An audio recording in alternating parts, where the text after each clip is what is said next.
अयान शहर के किनारे एक किराए के मकान में अकेला रहता था।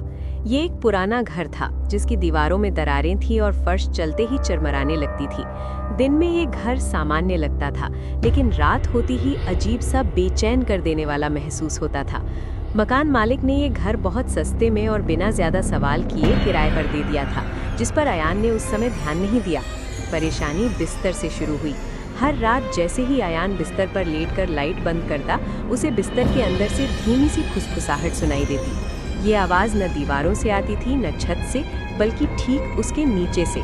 आवाज़ साफ नहीं होती थी, कभी वो रोने जैसी लगती, कभी किसी की सांसों जैसी, और कभी ऐसा लगता जैसे कोई उसका नाम पुकार रहा हो।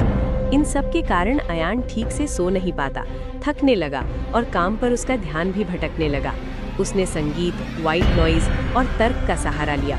खुद को समझाया कि ये तनाव है या पुराने लकड़ी के बिस्तर में घुसे चूहे होंगे। लेकिन एक रात फुसफुसाहट और ज्यादा पास और साफ हो गई और धीमी आवाज में कहा, खोलो इसे, जिससे उसका दिल जोर जोर से धड़कने लगा और डर असली लगने लगा। इस डर को खत्म करने का निश्चय करके अयान ने उस आवाज का सामना करने का फैसला किया।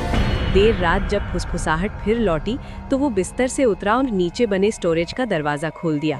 अंदर उसने 2 चूहे देखे जो उसे घूर रहे थे। एक पल के लिए उसे राहत मिली और वो अपनी ही डरपोक हालत पर हल्का सा हंस भी पड़ा। लेकिन ये राहत पल भर में खत्म हो गई जब वे चूहे 2 पैरों पर खड़े हो गए। उनके शरीर अजीब तरह से मरोड़ खाने लगे, फर उतरने लगी और उनके भीतर से खोखली आंखों वाले इंसान जैसे रूप सामने आने लगे। इससे पहले कि अयान कुछ समझ पाता, बिस्तर के अंदर के अंधेरे से 2 लंबे पीले हाथ बाहर निकले और उसके टखनों को जकड़ लिया। अयान चीख पड़ा, फर्श को पकड़ते हुए छटपटाने लगा, लेकिन उसी पल फुसफुसाहटें दर्जनों आवाजों में बदल गईं। कोई रो रहा था, कोई हंस रहा था, कोई मंत्र सा बुदबुदा रहा था। बिस्तर के अंदर की जगह असंभव रूप से फैल गई और अमानवीय ताकत से वे हाथ अयान को अंदर खींचते चले गए। दरवाजा जोर से बंद हो गया और कमरा अचानक पूरी तरह शांत हो गया। अगली सुबह घर में धूप भर गई। बिस्तर कमरे के बीचों बीच बिल्कुल सामान्य खड़ा था, जैसे कुछ हुआ ही ना हो। अयान फिर कभी दिखाई नहीं दिया। कुछ हफ्तों बाद निशा नाम की एक नई किराएदार उसी घर में रहने आई, सस्ते किराए और मकान मालिक की आसान शर्तों से आकर्षित होकर। जब उसने पिछले किराएदार के बारे में पूछा तो मकान मालिक ने बस इतना कहा कि वो अचानक चला गया था। उस रात नीचे छिपे डर से अनजान निशा उसी बिस्तर पर लेटी और लाइट बंद कर दी।